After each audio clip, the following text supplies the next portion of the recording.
Nous reprenons ici les différentes informations que nous avons vues depuis le début du thème. Ainsi, nous allons voir 3 types de liaisons. La première qu'on appelle liaison ionique entre 2 ions. La deuxième, liaison covalente parfaite ou quasi parfaite. Et enfin, la liaison covalente polarisée. Je rappelle, la liaison ionique, c'est une attraction entre 2 ions. Un ion métallique et un ion non métallique. Comme exemple, je vais avoir par exemple NaCl. NaCl, cette liaison ionique, va être faite sur le principe suivant. On va avoir un transfert d'électrons depuis l'ion métallique, qui est le cation, qui va céder son électron au chlore, qui va devenir négatif.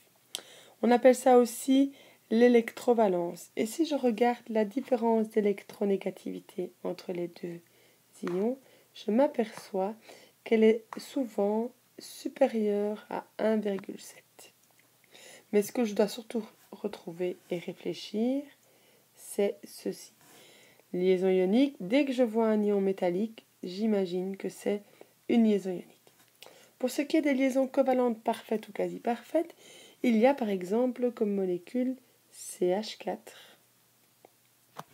ou H2 par exemple. Ces deux molécules-là, comme toutes les liaisons covalentes, ce sont des liaisons entre deux atomes, métaux, non métaux et hydrogène. Alors, dans le cas de la liaison covalente parfaite ou quasi parfaite, la mise en commun est équitable. Les électrons restent bien au milieu entre les deux atomes. Il n'y en a pas un qui tire plus fort que l'autre. L'électronégativité dans ce cas-ci, la différence d'électronégativité, est comprise entre 0,5, donc elle est inférieure à 0,5, ou elle est supérieure ou égale à 0. Si je regarde enfin le dernier type de liaison covalente, celle-là, elle est polarisée. HCl, H2O, CO2 et ainsi de suite. C'est encore deux atomes non métalliques. La mise en commun d'électrons est faite avec une certaine polarisation. Il y en a un qui tire plus fort. Dans ce cas-ci, l'électronégativité doit être comprise entre 0,5 et elle est en général inférieure à 1,7. Puisqu'au-delà de 1,7, on a une liaison ionique. Cette information de 1,7 comme différence d'électronégativité pour les liaisons ioniques, on la vérifiera seulement en dernier recours. On va surtout d'abord regarder qu'il y a un métal et un non-métal. Bohr nous permet de comprendre un peu mieux le tableau périodique et comment il est organisé. Le tableau périodique est organisé en colonnes. Une colonne est indiquée avec un chiffre romain, par exemple 1A. Ce chiffre romain correspond à une famille et les éléments d'une même famille ont le même nombre d'électrons sur la dernière couche. Le seul cas particulier, attention, c'est l'hydrogène.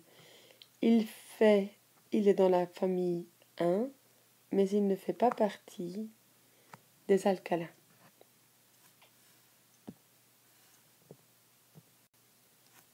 Il y a aussi des numéros de lignes en chiffres arabes, par exemple noté 1. Quand je suis à la première période, ce qu'on appelle une période, donc une ligne c'est une période, je sais que j'ai seulement une seule couche électronique. Je suis à la deuxième période, j'ai 2 couches, troisième période, 3 couches, et ainsi de suite. Et enfin, la toute dernière chose que l'on a vue depuis le début du thème, c'est que quand on combine Bohr, la représentation de Bohr avec celle de Lewis, on a en plus le nombre d'électrons célibataires et donc le numéro de valence, le nombre de valences.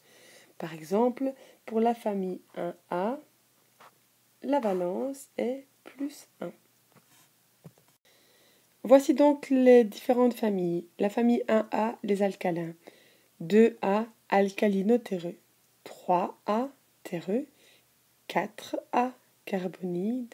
5A, azotide. 6A, les sulfurides et non pas sulfures. 7A, les halogènes. Et enfin 8A, les gaz rares. Je vais reprendre par famille, la structure électronique de Lewis. La première famille, un seul électron. Deuxième famille, 2 électrons. Troisième famille, 3 électrons. 1, 2, 3. Quatrième famille, le carbone, 4 électrons célibataires. Et enfin, je vais commencer maintenant à faire des doublets. L'azotide, notamment les groupes comme l'azote, ont 3 électrons célibataires et un doublet. Les sulfurides, dont font partie l'oxygène, 2 électrons célibataires et 2 doublets. Les halogènes qui ont 3 doublets d'électrons et un seul électron célibataire.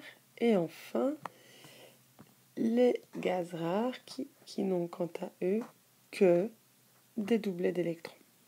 Si je regarde maintenant la valence, les atomes qui sont dans la première famille ont une valence de plus 1. Dans la deuxième famille, plus 2. Dans la troisième famille, plus 3. Dans la quatrième famille, plus ou moins 4. Mais le carbone ne fait pas d'atomes, d'ions. Les azotides sont moins 3. Les sulfurides, moins 2. Les halogènes, moins 1. Et quant aux gaz rares, ils n'ont pas de valence, puisqu'ils ont déjà tous atteint l'octet.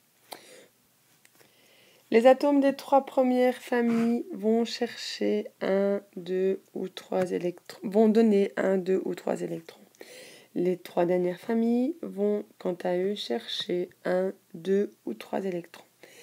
La famille du carbone est un peu particulière. Le carbone, lui, ne fait pas d'ions. Donc, dans cette famille-là, on va retrouver plus 4 ou moins 4, selon le cas.